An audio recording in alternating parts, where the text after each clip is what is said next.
Women empowerment. Women எம்பவர்மெண்ட்னா அதிகபட்ச வேலைவாய்ப்பு மகளிருக்கு வழங்குறதுங்க. இப்போ நம்ம தொழிற்சாலையில் 85% மகளிருக்கு தான் வேலை கொடுத்துருக்கோம். இது இப்படியே கண்டினியூ ஆகுங்க. அது விமன் எம்பவர்மெண்ட்டுன்னு சொல்லுவாங்க. ரெண்டாவது ரூரல் எம்பவர்மெண்ட்டுங்க. ரூரல் எம்பவர்மெண்ட்னா கிராமப்புறங்களில் வேலை கொடுக்கறது. இது ரெண்டும் கம்பெனியோட அஜெண்டா. கம்பெனி இதை பண்ணணும்னு விரும்புதுங்க. ஒன்று விமன் எம்பவர்மெண்ட், ரெண்டாவது ரூரல் எம்பவர்மெண்ட். பொள்ளாச்சி நேச்சுரலாக ரெண்டுத்துலேயுமே செட் ஆகுதுங்க. நம்ம நிறைய எம்ப்ளாய்மெண்ட் கொண்டு வர போகிறோம். நிறைய கிராமப்புறத்துலேருந்து வேலைக்கு ஆள் எடுக்க போகிறோம். 2 வாரம் ட்ரைனிங் கொடுத்தோம்னா அந்த ட்ரைனிங்கை வச்சுட்டு நீங்களே செல்ஃபோன் பண்ணுவீங்க, லேப்டாப் பண்ணுவீங்க, எல்லாமே பண்ண முடியும். உங்களுக்கு முன்னால் ஃபோட்டோகிராஃப் ஒட்டி சொல்லிவிடுவாங்க. இதை நீங்கள் இந்த ஸ்க்ரூவை இதில் போடணும், இந்த ஒயரை இதில் கனெக்ட் பண்ணணும்னு சொல்லி நீட்டாக சொல்லி கொடுத்துருவாங்க. நீங்கள் அதை ரிப்பீட் பண்ணிகிட்டே இருந்தால் போதும். இதுதான் நம்ம இது நீங்கள் ஒர்க் பண்ண போகிறீங்க. ஸோ இன்ஜினியர்ஸுங்க ப்ராடக்ட் டிசைன் பண்ணுறாங்க.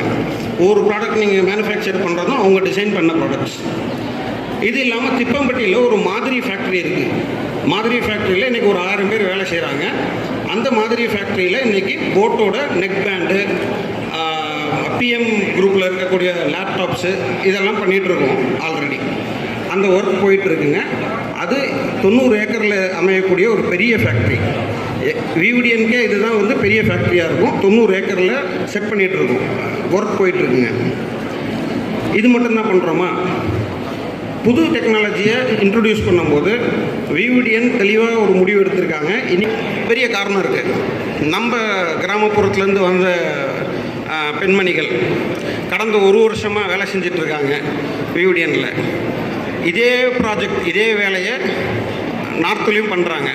2 பக்கம் ஒரே வேலை நடக்குது.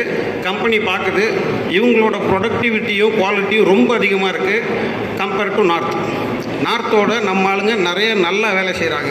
அதனால் வாய்ப்புகள் இங்கே தான் அதிகம் வரும். ஃபேக்ட்ரியில் நம்மளால் 2500 பேர் எடுக்க முடியுங்க இமீடியட்டாக இந்த வருஷத்தில். அடுத்து இந்த ஃபேக்ட்ரி 4 மடங்காக மாறும். குறைஞ்சது 15000 பேர் வரைக்கும் நம்ம எடுக்கிற மாதிரி ஒரு சூழ்நிலை உண்டாகுங்க. 15000 எம்ப்ளாய்மெண்ட் பொள்ளாச்சியில் க்ரியேட் ஆகும். இது வெறும் ஆப்ரேட்டர், வெறும் ஃபேக்ட்ரியில் வேலை செய்கிறவங்களுக்கு மட்டும் லாபம் கொடுக்காது. இதை சார்ந்து இருக்க நிறையா தொழில்கள் வளரும். செய்கிறாங்க.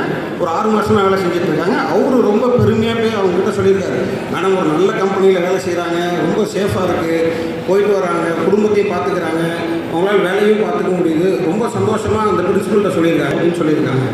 ஸோ நம்ம பண்ணிகிட்ருக்கோங்க.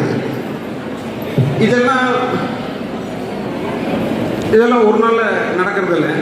பிளான் பண்ணி ஒரு 2 வருஷமாக இந்த ப்ராஜெக்டாக ஒர்க் பண்ணி கூடவே இருந்து கைட் பண்ணிகிட்டு இருக்காரு. நிறைய விஷயங்கள் அவரோட கைடன்ஸோடு தான் ஒர்க் பண்ணிகிட்ருக்கோம். இது ஒரு 3 வருஷ உழைப்பு இன்றைக்கி நீங்கள் பார்க்குறது. ஸோ இது அடுத்தடுத்து என்ன பண்ண போகிறோம்? பிசிபி ஃபேப்ரிகேஷன் ஒரு வேலை இருக்குங்க. இன்னும் அது வந்துன்னா அதில் ஒரு 1000 பேருக்கு வேலை கிடைக்கும். அது அந்த பிசிபி போர்டு பண்ணுறது. டெக்னிக்கலாக சொல்லணும்னா அந்த உள்ள நீங்கள் எலக்ட்ரானிக் சர்க்யூட்டில் பார்க்கக்கூடிய அந்த பச்சை கலர் போர்டு, அது இன்றைக்கி எங்கேருந்து வருதுன்னா எல்லாமே தைவான், சைனாவிலேருந்து வருதுங்க. அதை நம்ம இங்கேயே ஃபேக்ட்ரி செட் பண்ணி இங்கேயே பண்ணலான்னு இருக்கோம். இது ஒரு புது டெக்னாலஜி. ரெண்டாவது எல்சிடி, உங்களோட மொபைல் ஃபோனில் இருக்கக்கூடிய எல்சிடி, உங்களுடைய ஆட்டோமொபைலில் வரக்கூடிய எல்சிடிங்க, இப்போ டிவியில் வரக்கூடிய எல்சிடி, இதை உற்பத்தி பண்ணுறதுக்கான ஒரு ஃபேக்ட்ரியும் அமைக்கலான்னு இருக்கோம். நமக்கு எல்லாமே நல்லா போச்சுன்னா இந்த ஃபேக்ட்ரியெல்லாம் வெகு விரைவில் இங்கேயே அமையும். நமக்கு நம்ம இன்னும் நிறைய விஷயங்கள் பண்ணலாம். உங்கள் சப்போர்ட் ரொம்ப தேவைப்படுவதில்லை.